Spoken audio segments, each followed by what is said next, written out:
जमीन ही सबसे बड़ी चीज है जिसके लालच में गैर असमिया लोग शुरुआत में असम में आए। तब इलाका अंग्रेजों के अधीन था। उर्वर जमीन के अनुपात में आबादी कम थी, इसलिए अंग्रेजों ने पूर्वी बंगाल के मुस्लिम किसानों को यहां लाकर बसाने का सिलसिला शुरू किया ताकि ज्यादा से ज्यादा लगान वसूला जा सके। अंग्रेज वायसराय लॉर्ड वॉवेल ने इस न्यू सेटलमेंट पॉलिसी को ग्रो मोर मुस्लिम का नाम दिया। आजादी के पहले जो हुआ वो तो हुआ ही। आजादी के बाद भी पूर्वी बंगाल जब पूर्वी पाकिस्तान हो गया तो वहां से मुसलमानों के असम में घुसपैठ का सिलसिला बेरोक टोक चलता रहा। 70 के दशक के बाद कांग्रेस की सरकारों ने इस घुसपैठ को खुलेआम बढ़ावा दिया क्योंकि ये घुसपैठिए बांग्लादेशी उनके लिए सबसे सॉलिड वोट बैंक। बांग्लादेश से आए मुसलमानों ने सबसे पहले ब्रह्मपुत्र और बराक नदियों की उन जमीनों पर कब्जा जमाना शुरू किया जिसे असम में दाओ माटी कहते हैं। यूपी बिहार में इस इलाके को हम दियारा कहते हैं। दाओ माटी के बाद उनका अगला टारगेट बना असमिया लोगों का चारागाह, जो कि सार्वजनिक जमीन हुआ करती थी। घुसपैठी मुसलमानों ने इन चारागाहों पर कब्जा जमाना शुरू किया, उस पर बस्तियां बसानी शुरू कर दी। इंसर्जेंट फ्रंटियर नाम की किताब में पूर्व आईपीएस अधिकारी ईएन राममोहन लिखते हैं कि जब ये सारी जमीनें खत्म होने लगी तो उन्होंने चार या चापोरी तक कब्जाना शुरू कर दिया। ब्रह्मपुत्र बहुत विशाल नदी है और गर्मियों में जब पानी कम हो जाता है तो इसकी धारा के बीच जमीनें निकल आती हैं और वो जमीनें बहुत उपजाऊ होती हैं। असम में लोग इसे चार या चापोरी कहते हैं। सोचिए किस दर्जे की घुसपैठ असम में चल रही थी कि ये चार और चापोरी भी कब्जा लिए गए। बरसात में जब ब्रह्मपुत्र में पानी बढ़ता है तो घुसपैठिए नाव में सवार होकर किसी किनारे लग जाते हैं और कई महीने नावों में ही गुजार देते हैं।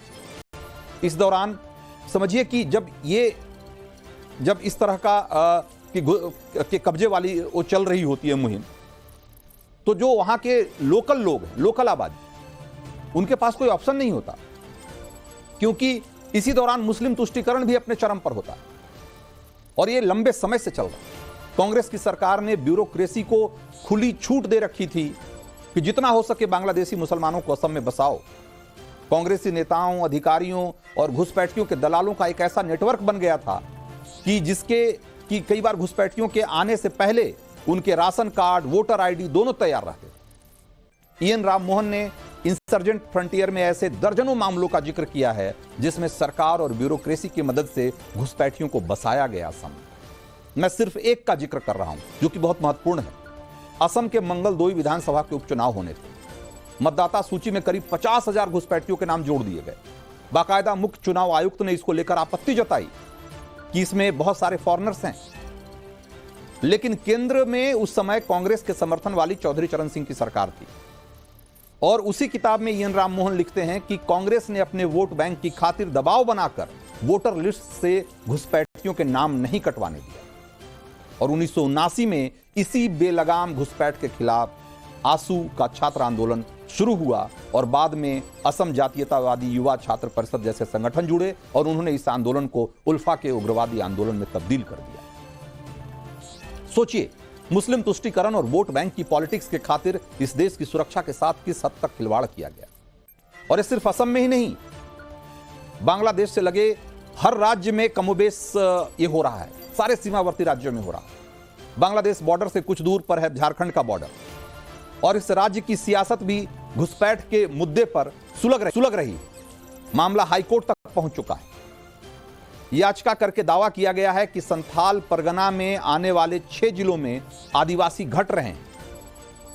आपको दिखाते हैं कि वो कौन कौन से 6 जिले हैं जहां पर कि आदिवासियों की संख्या घट रही है। दावा किया गया है कि इसमें कि जो 1951 और 2011 के जो जनगणना के आंकड़े हैं उसके मुताबिक संथाल परगना क्षेत्र में आदिवासियों की आबादी अगर 1951 में देखें तो 44.67% थी, जो कि 2011 आते आते सिर्फ 28.11% रह गई। ये हम आपको आंकड़े दिखा रहे हैं, देखिए जरा 1951 और 2011 के आंकड़ों में कितना बड़ा फर्क आ चुका है। और इसके पीछे एक बड़ी वजह जो है वो बांग्लादेशी घुसपैठ को बताया जा रहा है।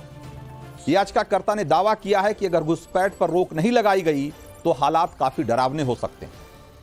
हाईकोर्ट में याचिका जो दाखिल की गई है उसमें यह भी दावा किया गया है कि झारखंड के इन इलाकों में मूल निवासी यानी आदिवासी तो घटे हैं, वो भी जमीन खरीद फरोख्त पर पाबंदी होने के बावजूद। सोचिए कि आप इन इलाकों में आदिवासियों की जमीन नहीं खरीद सकते, बावजूद इसके वहां पर गैर आदिवासियों की, खास करके बांग्लादेशी मुसलमानों की संख्या में बेहिसाब बढ़ोतरी हुई। अब देखिए कि आदिवासी इन इलाकों में घटे हैं तो बढ़ा कौन है, और जवाब है कि मुस्लिम बढ़े, और वे मुसलमानों की आबादी भी दिखा रहे हैं कि 1951 में संथाल परगना में मुस्लिम आबादी 9.44 थी और 2011 आते आते वो 22.73 हो गई। सोचिए 9.5% से 23%। यह है झारखंड में मतलब तुष्टीकरण का जो खेल चल रहा है उसका नतीजा है। और हाईकोर्ट में सुनवाई के दौरान इसकी लगातार पोल खुलती रही।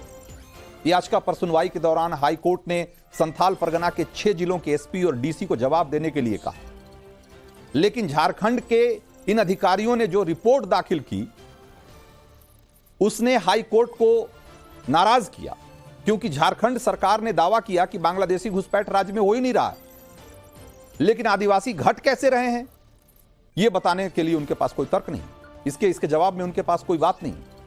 जिसके बाद हाईकोर्ट ने राज्य को क्लियर कट जवाब देने का आदेश दिया है कि इन राज्य के इन इलाकों में आदिवासियों की संख्या कैसे घट रही। तो इस तरीके से मुस्लिम तुष्टीकरण का खेल चल रहा है कि जिसके चक्कर में बांग्लादेश से आने वाले घुसपैठियों को भी बसा लिया जा रहा है और उन्हें सुरक्षित तरीके से उन्हें पनाहगाह मुहैया कराई जा रही है। उनके वोटर आईडी बनवाए जा रहे हैं, उनका आधार कार्ड बनवाया जा रहा है। कांग्रेस की सरकार ने ब्यूरोक्रेसी को खुली छूट दे रखी थी कि जितना हो सके बांग्लादेशी मुसलमानों को असम में बसाओ। कांग्रेसी नेताओं, अधिकारियों और घुसपैठियों के दलालों का एक ऐसा नेटवर्क बन गया था कि कई बार घुसपैठियों के आने से पहले उनके राशन कार्ड, वोटर आईडी दोनों तैयार रहते। EN राम मोहन ने इंसर्जेंट फ्रंटियर में ऐसे दर्जनों मामलों का जिक्र किया है जिसमें सरकार और ब्यूरोक्रेसी की मदद से घुसपैठियों को बसाया गया असम। मैं सिर्फ एक का जिक्र कर रहा हूं जो कि बहुत महत्वपूर्ण है। असम के मंगलदोई विधानसभा के उपचुनाव होने थे। मतदाता सूची में करीब 50,000 घुसपैठियों के नाम जोड़ दिए गए।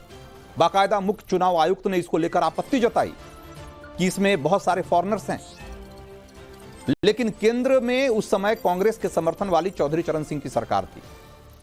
और उसी किताब में EN राम मोहन लिखते हैं कि कांग्रेस ने अपने वोट बैंक की खातिर दबाव बनाकर वोटर लिस्ट से घुसपैठियों के नाम नहीं कटवाने दिया। और 1979 में इसी बेलगाम घुसपैठ के खिलाफ आंसू का छात्र आंदोलन शुरू हुआ और बाद में असम जातीयतावादी युवा छात्र परिषद जैसे संगठन जुड़े और उन्होंने इस आंदोलन को उल्फा के उग्रवादी आंदोलन में तब्दील कर दिया।